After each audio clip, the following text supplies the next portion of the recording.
Are we okay to start, Cliff?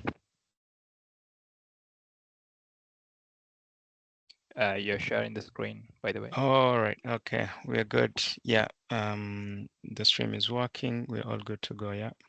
Perfect. So let's start. Good evening, everyone. So today's webinar will be on digital red lights, missing the warnings before the breach. So that's today's topic. So our eminent speaker will be Sujit Christy. And Sujit is a recognized leader in governance, risk and compliance with a proven track record advising top-tier organizations and government bodies on strengthening cybersecurity posture.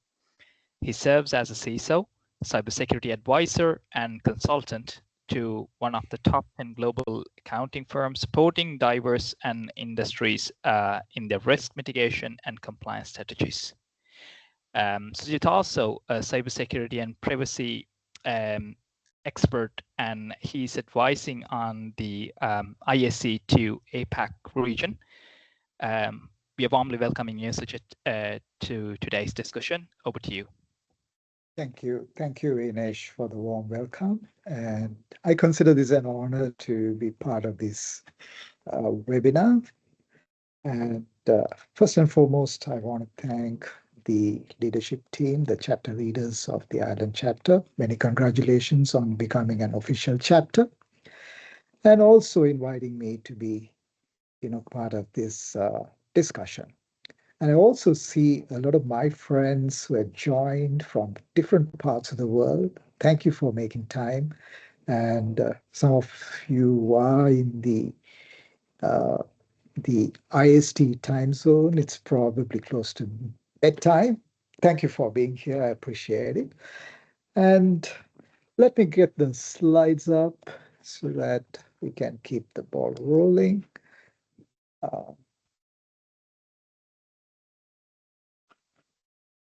Just give me a minute. Nesh, are you able to see my screen? Yes, sir. All right. So I thought this is an interesting topic, right? And some of these words are eye-catching. And I thought, why not use the words red lights to have this discussion? And I always wish, and I always thought, how would it be to start a conversation once upon a time, But it never seems to be the case. And every day, every other day, there's a breach. Victoria's Secrets. I guess there are no secrets anymore, right? So everything is out in the open, right? So that leads us to this, right? I mean, we were initially told that they would be online by 1st of July, but some operations have resumed, but I'm told the full recovery would be by end of October. Right, so I guess this is what they put out on the notice for every customer. And then we saw Adidas. And then during the Easter holidays, we heard about the Marks and Spencers. So I was just thinking, suddenly the attackers or the bad guys, they become very fashionable. They've been going after all the fashion brands. And last week or the week before, we started seeing them going after the airline. So they're probably going after exotic locations, right? So will I ever get a chance to say once upon a time and, narrate the story and end, and probably could say something good came out of it or something bad came out of it. But the point what I would like to draw your attention to, all these breaches have caused a lot of loss, reputation, money, not only the organization's reputation, but also individuals' reputations, like the chairman, the CEOs, the CISOs, the IT, the cybersecurity folks, all of them have been impacted. And when you look at the screen, you can gauge the kind of losses which Marks and Spencer's incurred. It's not just monetary loss, but it was also paper losses, right? So which is quantified. So if you look at the CEO's paycheck or his bonuses, it directly impacted his take home, or his stock values were impacted because of this breach. Not every company goes through this cycle to evaluate and estimate the losses. So that's becoming a challenge, right? Some of them don't, some of them have a direct impact. So moving on, the question I have for us is, have we ever learned? Now, Target was breached in 2013, and subsequently, the CIO, the CEO, all of them resigned. And those of you recall, it was the talk of the town. Every single conference, every single presentation talked about the Target breach. And I continue to talk about it. And I still keep following up on the recent updates. There are positives, right? They were breached. They took 4 days to go to the public and make this announcement. But then they also had the reasons as to why they took 4 days to make that announcement. From the date they discovered that they were breached, day one was spent on recovering, securing their infrastructure and systems.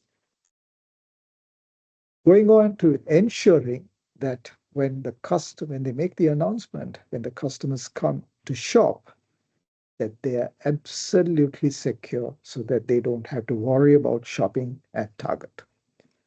So that's what took 4 days. I would just want to go back in time. 2013, it's almost about 12 years since this happened. 2025, today, when we talk about this. I don't think we ever spoke about a MITRE framework in 2013. We typically talked about alerts, log management, maybe to a certain extent, security operations or security monitoring. There are two things which is obvious here. A third-party vendor who is an HVAC vendor whose credentials were compromised. And the attackers managed to move laterally to the POS machines. Or they actually went looking for the servers and they found no customer data. And that's very interesting because this is a PCI DSS certified company. And they were compliant. They did not store any customer data.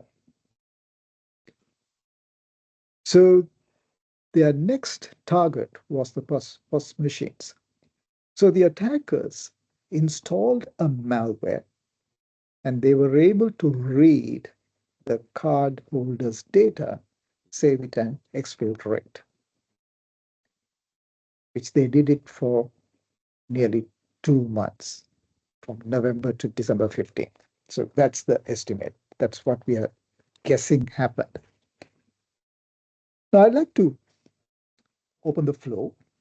Ines, since you're on camera, others, I would encourage all of you, if you can, open the camera so that we could see your faces and have a discussion around this. Absolutely, Sujit. What would you do if you were given the opportunity to implement a zero trust framework, how would you ensure that a similar incident does not occur? So, Inesh, any thoughts? Absolutely, Sujit. Just to be aware, I would like to highlight for everyone, this will be a recorded session, and then we will be on live on LinkedIn as well. And the records will be live on YouTube as well. So just FYI for everyone on the audience. Yes, Sujit, that will be an interesting one. In terms of the zero trust, I think there are key two factors here considering about this specific attack. Verify everything, and the microsegmentation piece, we would like to bring it into the table. So the key building block, one of the building blocks on the zero trust framework will be verify everything as always, if we can. So just to have a thought around why an HVAC vendor accessing to the POS systems will be a major red flag in terms of this specific scenario, and probably it should be highlighted if in the case, and then if not, then that'll be a good question to ask why it's not been highlighted, I would say, because absolutely there's no requirement an HVAC vendor to access the POS systems laterally. That'll be a major red flag. And that'll be one thing, but the next thing will be in terms of, we are talking about segmentation, and then we jump in more in terms of microsegmentation these days. And where have we failed in this scenario? Probably to give a thought whether HVAC should be in a different segment and the POS should be in a total isolated segment, and then how these two even talk to each other, and is there an absolute requirement to talk? So that's my high level thought process. I don't want to take much time in this one, so just to make a high level, I think probably that'll be a great thought to give it a go, I think. Absolutely, Inesh. Thanks for your thoughts. Uh, Anyone in the audience who'd like to comment? Please feel free to share your thoughts. There's no wrong answer, no incorrect answer. You will not be penalized. You will not be given a ticket for saying anything. We'd love to hear your thoughts. Colin, you want to go next? Probably can see you on the panel. Sorry, attendees. Yeah, hello. Yeah. Can you hear me? Yeah, Colin, yes. Are you in a position to? My camera is disabled here, so I can't turn on my camera, but I'm on my phone, so apologies for that. Can you hear me yet? Yes, we can hear you, Colin. Go ahead. Yeah, no, this reminds me of the Equinox, or sorry, the Equifax breach in 2017, and similar kind of devastation. And I suppose one for maybe you, Nash. What steps? I'm a threat vulnerability management manager, and so I suppose I'm thinking of things through that lens. But what would you advise that people could do so that, similar question to the target, that this wouldn't happen again? I know you've mentioned microsegmentation. Is there anything else that you would recommend people to do so that it doesn't reoccur, considering that we've seen the likes of Citrix Bleed too last week, and obviously the other Herald attacks and co-op attacks? But yeah, I'd be interested in your thoughts. Thank you. Sure. Colin, Inesh, go ahead. Go ahead, No, Inesh. you go ahead, sir. You go ahead. All right. Okay. So, Colin, thanks for your thoughts. I mean, thanks for those questions as well. And I think it's important for us to emphasize on identifying every single user who is accessing our critical infrastructure, or even a simple thing as an application on the network. So it's important to identify.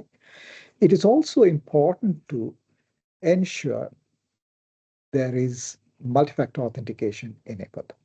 And if they are going to be doing administrative tasks, then we need to run them through a privilege identity and access management process so that every request for privilege elevation is reviewed, verified, and granted access accordingly. Last but not the least, every single successful logging, every single failure should be logged and reviewed. Right? So that is important. The next question, I think what we need to ask is, we should not be assuming breach. Now, if you look at what has happened in Target, and you also mentioned Equifax, because that's the next topic I have for our discussion, what we are seeing is everybody assumed trust. So trust was assumed. So the bad actor, all he had to gain access to an identity which granted him access to the network. And segmentation, or we would probably talk about VLANing, and we are now talking about microsegmentation. So we need to identify the processes, we need to identify the functions and segment them accordingly, and also ensure that every attempt to access those segmentation should also be logged and reviewed on a timely basis.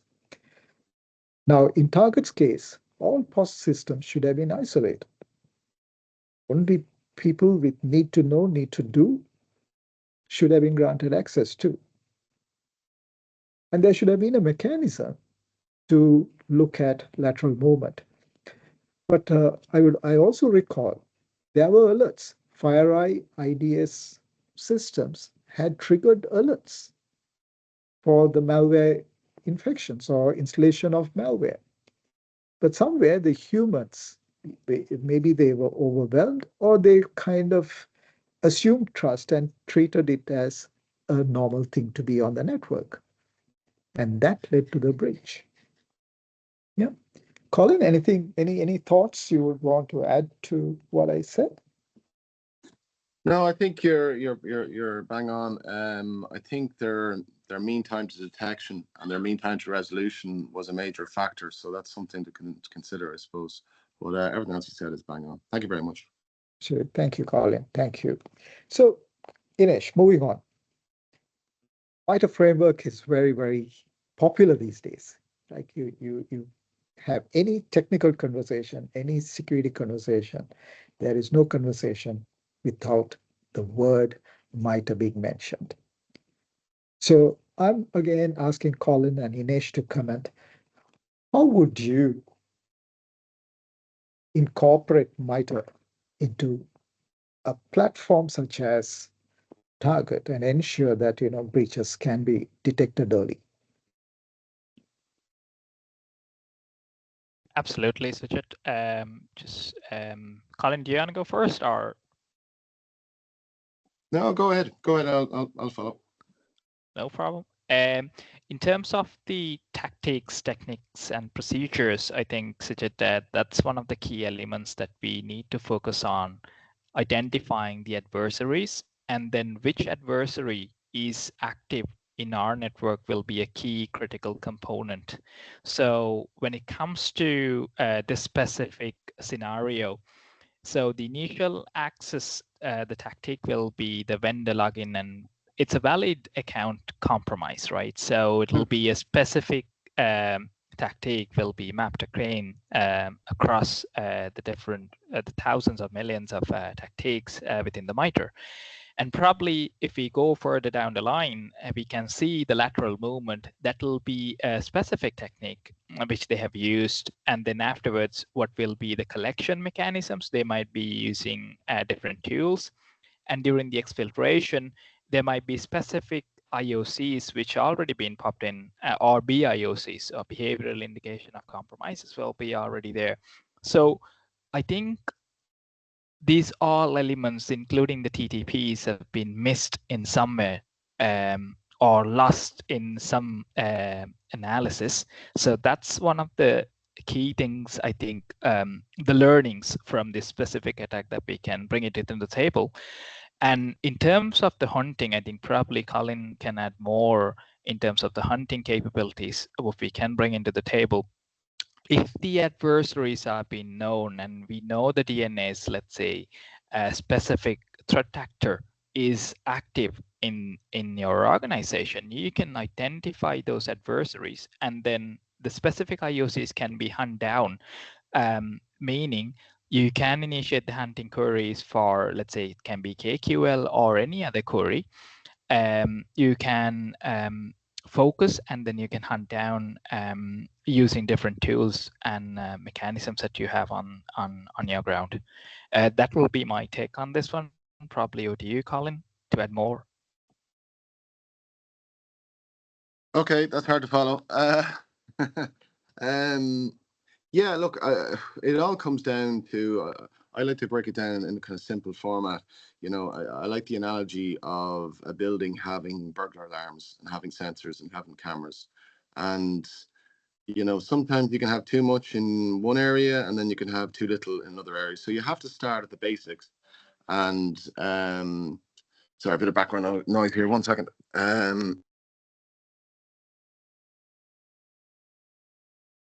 Sorry there. Yeah, so you have to start at the basics and ensure first, like, you have to go back to logging. You have to go back to what are you logging, what are you not logging. You know, is your tier 0, your tier 1 assets, you know, your exterior, your DMZ, are you monitoring these? Like, let's start at the basics. And then once you start and you can ensure that that is been monitoring and that you have good use cases for those, then you can start somewhere. But sometimes people like to throw in, I find people who are junior or even people who are not really aware, they'll start using fancy AI words and the latest tool, and it does this and it's amazing and it blocks everything. And in reality, that's not true. You know, nothing is that good. Cybersecurity is very meticulous, and you have to do line by line, piece by piece, test by test.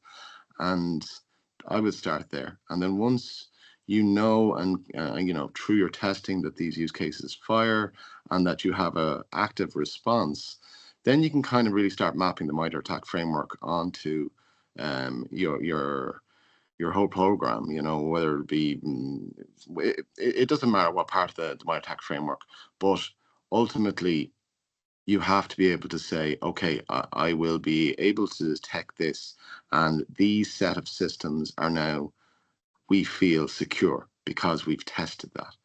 But I think where people go wrong is that the network is so big, and usually is not known how big it is, that it turns into a very, you're spread out too thin, and you can't say what you can protect and what you can't.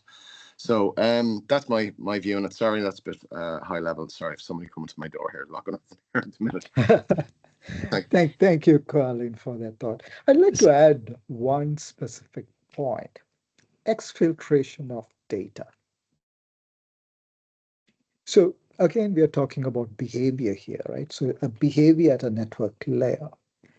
You suddenly see a surge in exfiltration during normal business hours or off-peak hours, and that should be a red flag. That should be immediately investigated, right? Why is a sudden surge in the data outflow, right? So in Asia, the next one. Today, we talk about modern SOC, security operations, and also we talk about SOC, right? Detection and response, automation, and so on and so forth. But what would you do in addition to all what we discussed from a zero trust perspective, from a MITRE TTP perspective? What extra thing would you be talking from a SOC perspective? Absolutely. Sujit, there's few more things that we can bring it into the table in terms of the automation capabilities, as well as the security operations center, what we can do, right? Yeah. In terms of the SOAR, we can enrich and we can reduce time to respond. So the time to respond, time to identify a piece can be really reduced in terms of the SOAR capabilities. However, there will be an intelligent human body has to be sitting behind the machines, even though we might be using Copilot for security, Temisto, or any sort of functionality. It can be best of art or a state of the art, I would say. But still you need an intelligent human being. Once the alert pops up, there should be a person who's thinking 2 steps ahead and say, all right, this might be a problem. And then this is a major red flag that we need to highlight this. And only these tools, which can be a security orchestration or automation, can help you out. It'll be an enabler, or it'll be help you to run faster. That's all what it gives in terms of the tooling capabilities. And it gives you a clear visibility, maybe depending on the tool, different tools. It's just a driver to run fast. That's all. In my view, to be honest, still you need that intelligent human behind the machine who takes that intelligent decisions and decide, all right, this is a definite attack. I need to block this. Absolutely. Colin, over to you if you have anything. Yep, Colin Mateus has also something. there. His hands is up. Yes. Yeah, no, I concur with you 100%. The one thing about implementing SOAR is, just as Vinesh said, you have to have the intelligent human there, and you need to test like crazy, because ultimately, cybersecurity is a bit like policing. I was a policeman, believe it or not. Don't judge me. I never give anybody tickets in my life. Only serious crime. But basically, you have reactive policing and you have proactive policing. But in cybersecurity, enterprises don't really want to know you're there. They want you hidden. They don't really want you to go, whoa, whoa, stop there now. They're not letting you go past. They don't want that, and they get very disgruntled. But I have worked in very proactive environments, because it changes from different place to different place. And if they're very proactive, they actually like being stopped. They go, oh, what'd you stop me for? So it does depend on attitude. So it can be a very fine line, a bit like physical security in a building, where they stop somebody, but they realize this person isn't a threat to the building. So you have to do that with SOAR. You have to test like crazy, see if it works, but also in hand tell people that these things are going on, and you may very well be asked what's happening, and this is a good thing. And unless you get a really kind of the entire company with you and wanting to kind of help the process, it makes a big difference on how that's implemented. And then if they're seen as a good thing, and that this helps stop the breach, then I think there needs to be more emphasis on that. If it was me personally, I would give like $10,000 or $100,000 to somebody who actively stopped a breach, because in reality, it could save them hundreds of millions of dollars. And there needs to be that kind of winner. You've helped the system here. So I agree, SOAR is really important, but it has to be done in a very, very modular way. And then but stuff like out of hours is a very good time to be putting in SOAR. So systems automatically get isolated when certain things are done from a certain IP that hasn't been seen before, or a MAC address or something that's unusual, or data exfiltration has been stopped, or lateral movement has been stopped. And that is the difference between stopping a breach and not stopping a breach. So yeah, I just wanted to reinforce what Anesh said. But, Absolutely. Excellent thoughts, Colin. Cliff, I saw your hands up, and I think we got Matthews also here on the call. So I'd like you to come on camera as well. So Cliff, you go first, and Matthews will join us. Yeah, I mean, sometimes we do all the right things in cyber and forget a few simple key things that could have quite considerable impacts. A few good years ago, we responded to an incident of in a bank where money was infiltrated using genuine admin accounts. And after investigating, we found that the integrations that were used between the SIM and all the endpoints in the organization were using an admin account. And that admin account, because it's shared, to third parties, and it's used by the third party managed service provider, somebody discovered that this is actually an admin account and used that account to compromise systems and infiltrate, data and compromise systems in a bank.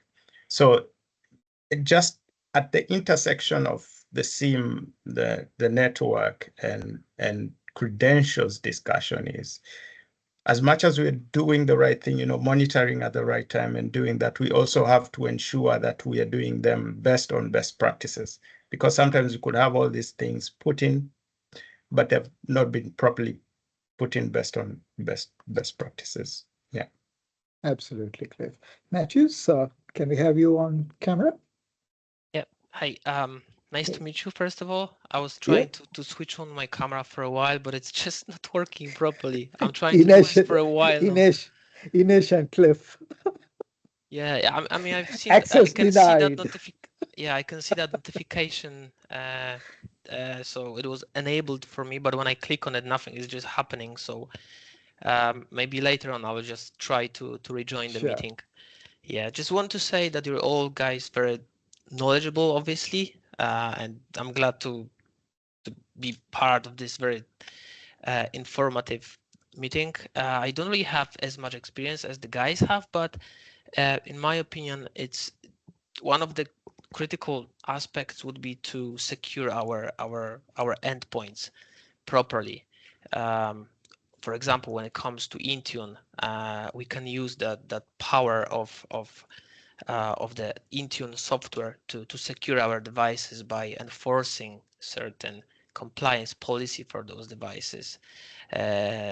We can also set up certain configuration policies which will set up those devices as soon as they are delivered to the users. So if we can make sure that our devices are as secure as possible, it will definitely improve our organization's security. Just wanted to say it from perspective of a guy who was actually working with Intune for a couple of years. Absolutely. Thank you, Matthew. So I just want to quickly summarize this part of our conversation. So what are our takeaways? So one of the things we need to be mindful and acknowledge that alert fatigue is real, right? It can be very overwhelming. So in that context, we need to be able to highlight the need for effective alert triaging. And I think Colin and Inesh, both of you shared the same views. And adding on, triaging, then you go and work on the automation. And that's not enough. You also need to bring in context enrichment. That's where Colin spoke about the policing aspect of it, right? So you bring the right context so that we have a clear incident process to ensure that genuine threats aren't downplayed or missed out. And last but not the least, we also need to have a very strong third-party vendor security management program. Right. So that is also important. Though we may consider them external to the organization, they are integral part of our process. So a third-party vendor management program is very, very important. So in essence of time, I'm going to ask you guys, I have 3 use cases, right? I have one on Equifax, the other one is SolarWinds, the last one is Colonial Pipeline. So I'm going to ask the people on camera, which one do you want to take? So we got roughly about 20 minutes to have a discussion on that use case. Which one would you like? Colonial Pipeline, SolarWinds, or Equifax? Equifax for me. We'll go for Right. Equifax, no problem. Okay. That makes my job easier. It's the next slide, actually. Right. So the background is there was a vulnerability. A web application allowed the attackers to access the customer information. So it was publicly disclosed vulnerability. There was a patch available. And the interesting thing is the US Department of Homeland Security also had given them heads up about this vulnerability. Then we are talking about network anomalies. The initial exploits, how the attackers spent time on the network, how did they do the privilege escalation, and how they went about exfiltrating the data. Right, so I'm opening the floor. Again, whoever wants to go first, Matthews or Colin or Inesh, Cliff, you can choose who wants to go first. Tell me, what would you do from a zero trust perspective, from a MITRE attack framework perspective, and a SOXO perspective? How would you address this? I'll jump in if you want. Yep, sure. Go ahead, Colin. I would throw in another one there as well, Sujit, from a threat vulnerability management point of view. Sure. So, like, in my view, that's where they fell down. Like, they weren't monitoring, and if they were, they didn't see it or they ignored it. I believe it was March in 2017 that that's right.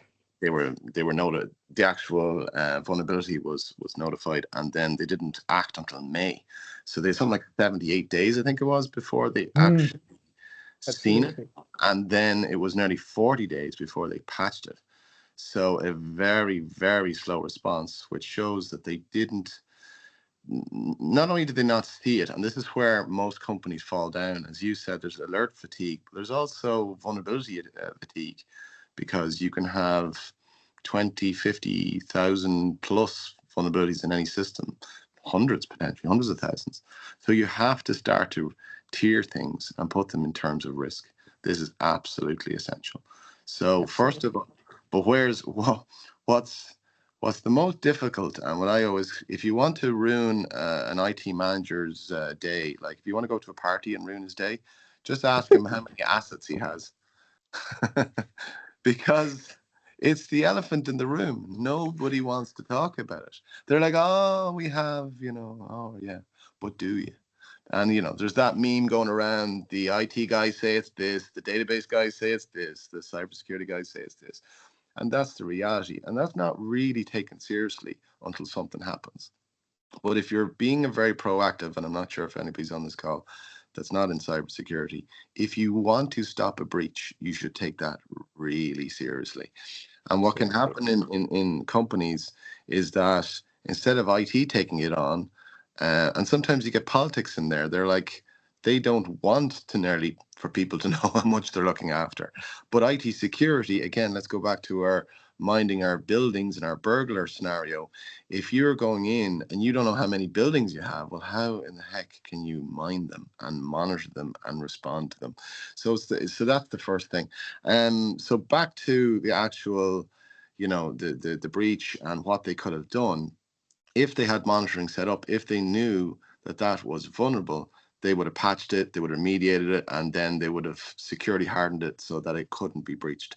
But then more than likely their SOC also was not, properly, how would you say, monitored or certainly reviewed for risk, because again, coming back to logging, why that lateral movement, that initial access, that privilege escalation, and then the data exfiltration, they weren't aware of it, so until it was too late.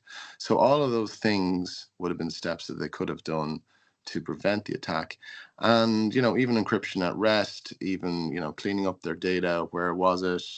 You could even go down the road of canaries in your network that notify you when data moves from one part of the network to another.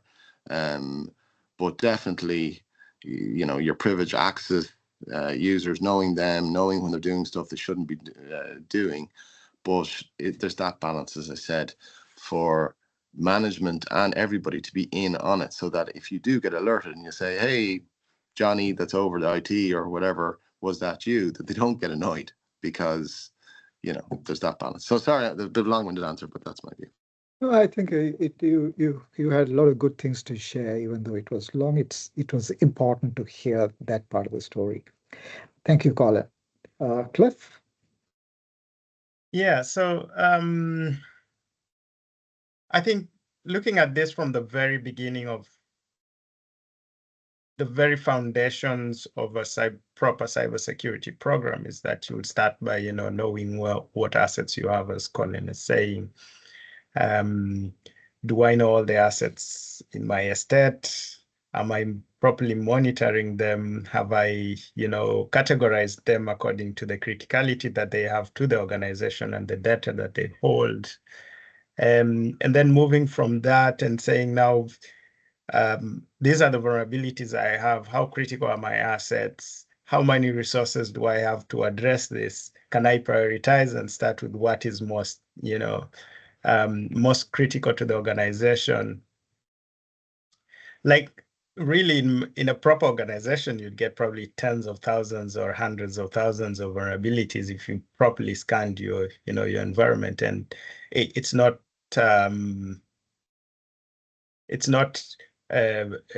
proper use of resources, to go at it, addressing every single vulnerability, but some level of criticality has to be put in there to understand that I prioritize my assets based on this and that. Something I've seen a few organizations do that work well is having bug bounty programs, and vulnerability disclosure programs, because from that perspective, then you are getting input from actual hackers and security researchers that sit outside the organizations, apart from you, scanning your devices with admin credentials that will definitely give you all these vulnerabilities. So quite a few practices can help reduce that, prolonged dwell time and dwelling with vulnerabilities without patching them. Thank you, Cliff. Matthews, any thoughts? Yeah.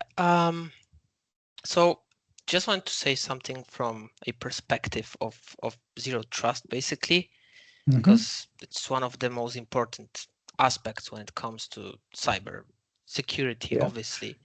So just from zero trust point of view, it really looks like Equifax treated everything inside the network as trusted, and that's where things started to go wrong, in my opinion, obviously. So once the attackers got in through the web application, they could move literally with almost no resistance. So nobody was even able to spot such activity, which is quite unusual. So they didn't seem to be, proper segmentation or internal checks between sensitive systems. If they had applied least privilege and assumed breach internally, the attackers probably wouldn't have such an easy path to the data.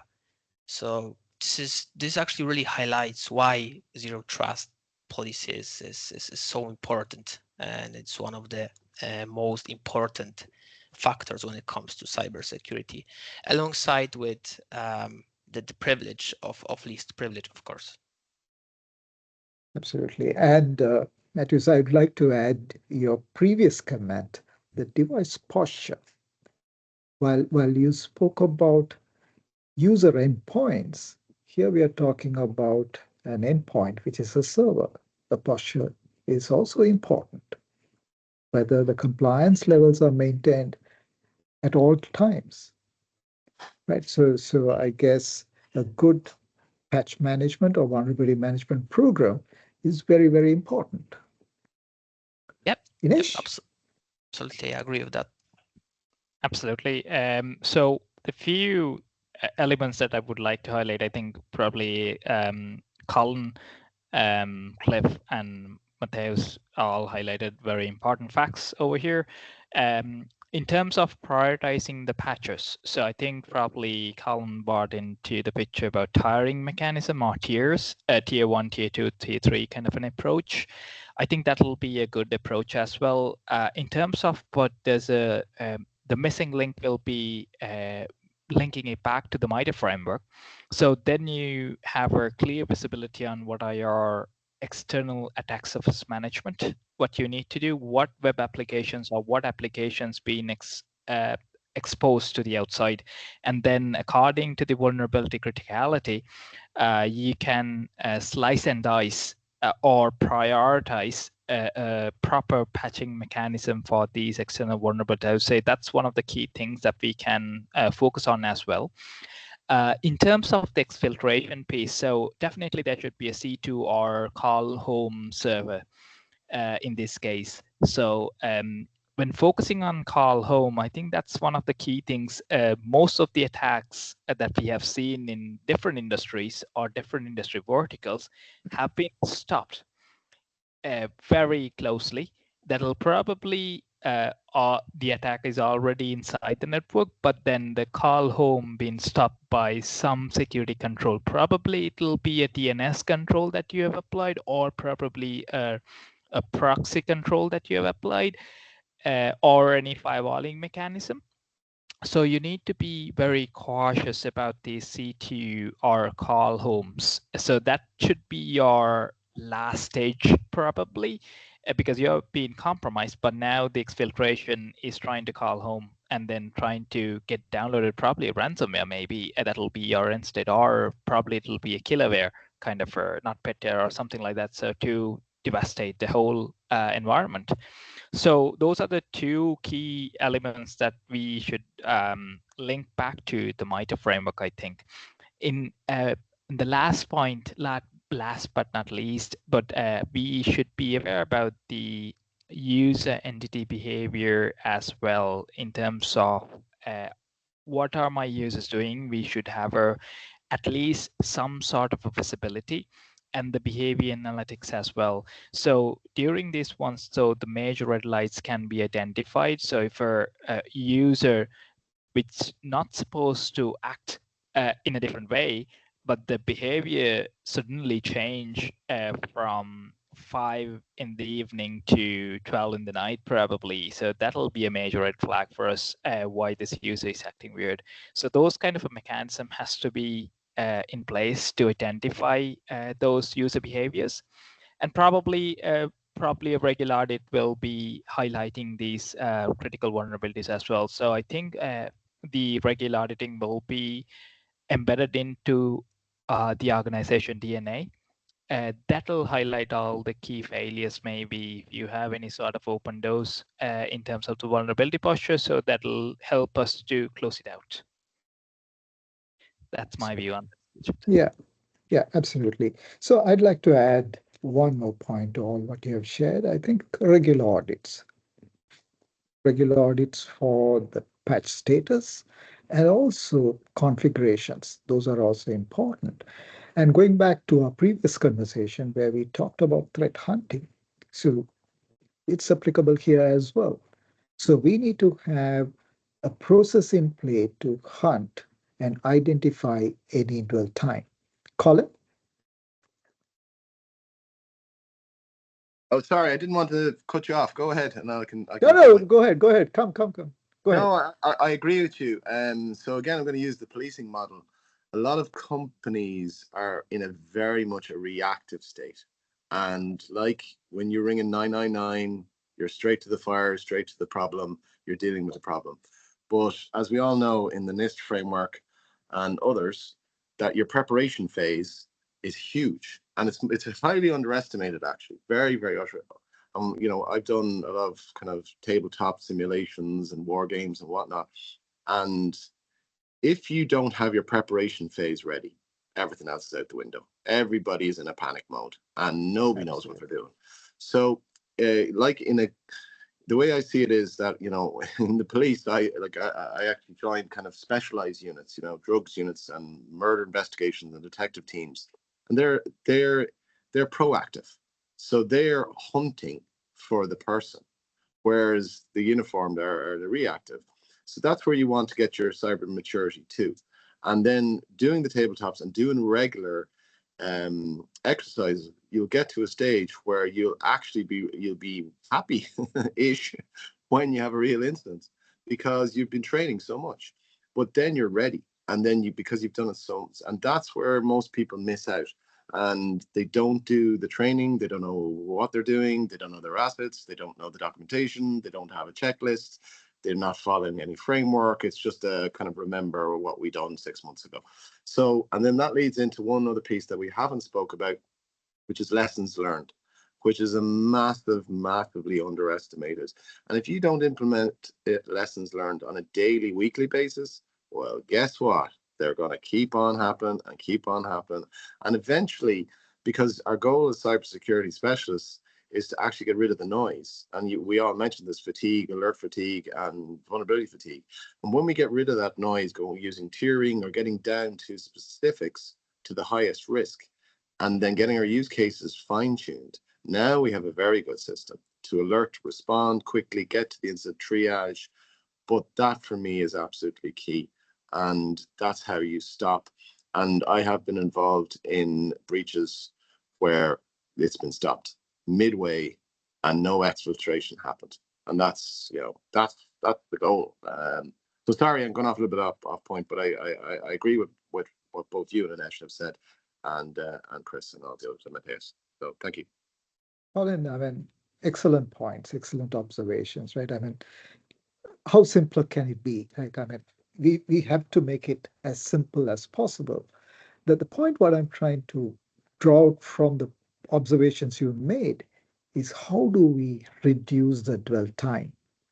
Now, in Equifax case, it was about 76 days, right? So that's where we need to plan and put in place various processes so that we can detect early through triaging and also through threat hunting, and ensure that that we are not reacting to a situation where we are able to proactively address it, right? I mean, while one of the reasons why I wanted to talk about the target cases, once they came to know that they've been breached, they did things in 4 days, right? I mean, I would encourage all of you to go and read about this article, right? And it's published.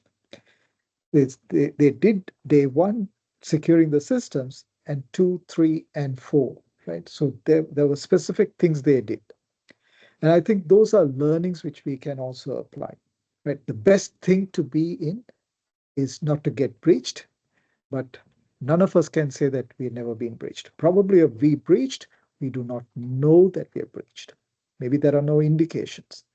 Maybe people out there are, putting off the noise or treating it as every alert as a routine alert and ignoring them.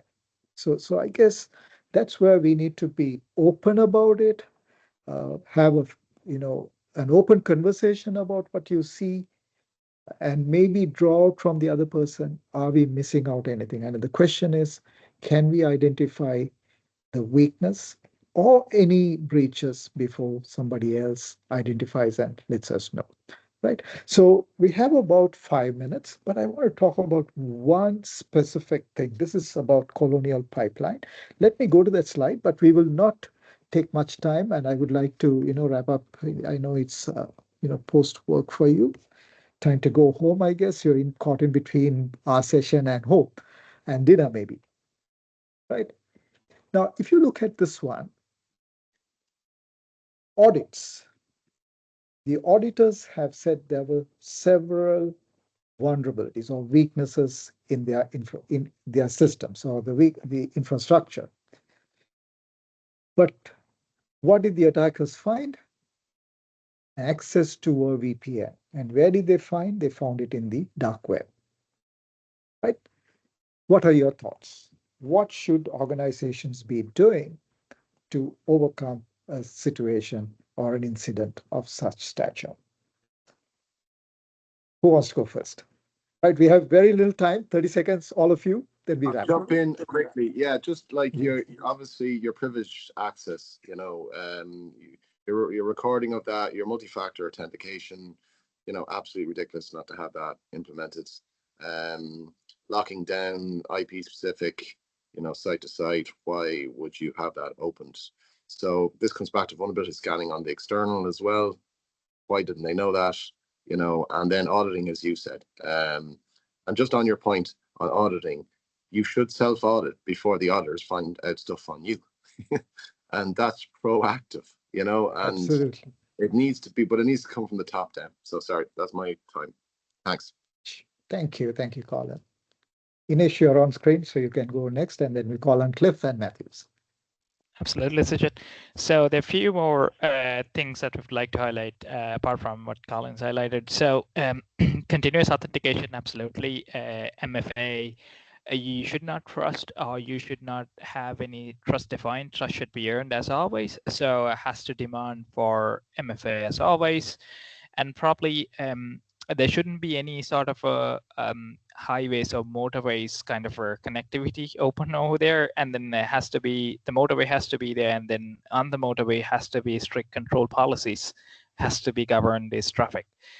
So that's one of the key things. And then probably if you can have edge firewalling in between to these connectivity edges, so that'll be comes under the strict access policies probably. And probably the last one should be, you should be flagged as always if something comes as an anomaly, I would say. So that's towards the line the zero trust principles, I would say. And apart from that, we can highlight any sort of tactics or techniques which comes in, or any sort of a remote service which spun off or anything if we goes on. So that'll be a major risk. So because that account or any sort of a flag which comes in as part of the remote access shouldn't be there, but then there's a question as always why it's coming up, because this person should not be accessing and this one, and who is this person? That's kind of a high level overview that I would like to bring into the table. Sure. Thanks. Yeah, I think Colin and Inesh have covered most of it. Probably just to add on to that, a point that I've mentioned before, enlisting actual security researchers out there to help you do the footwork for you, because you're only paying them for the bugs that they find and the vulnerabilities that they actually discover that are exploitable. And also in more mature organizations, you can have dark web monitoring services. There are organizations that perform that.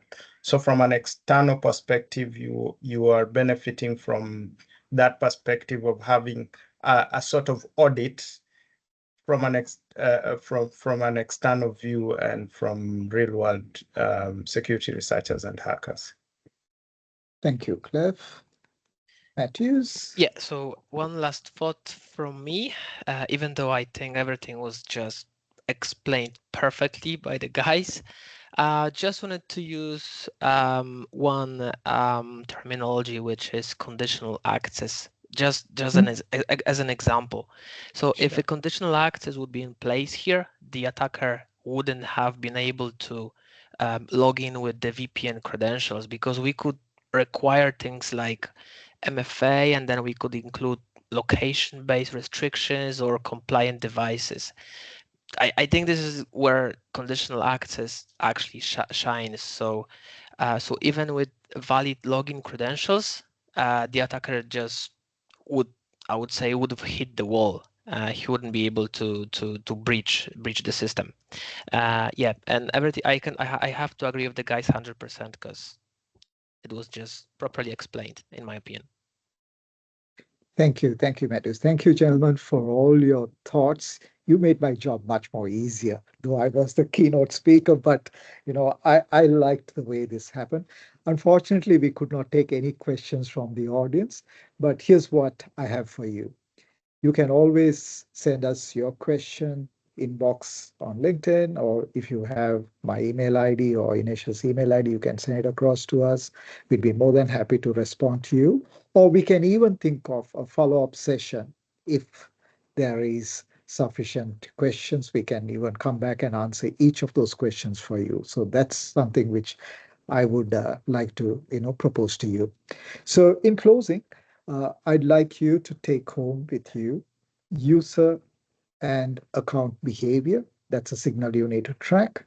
You need to also track the signals for system and endpoint indicators, network anomalies, application and data layer indicators, and last but not the least, external and intelligence-based warnings. That includes your auditors as well. So take note of all these things, put in place a program so that you can proactively address all the red flags so that you do not have to worry about a breach. Thank you so much. Thank you for being here. Thank you for your time. Inesh, over to you. Thank you so much, Sujit, for the insightful session today. And I would like to thank every member in the ISC2 Ireland chapter for arranging this session and supporting us to go live on this session. And last but not least, thank you so much, everyone who joined us in the audience, and have a good night. Thank you, everyone. Thanks very much. Thank you very much, Have a good guys. night. Thank you. Thank you.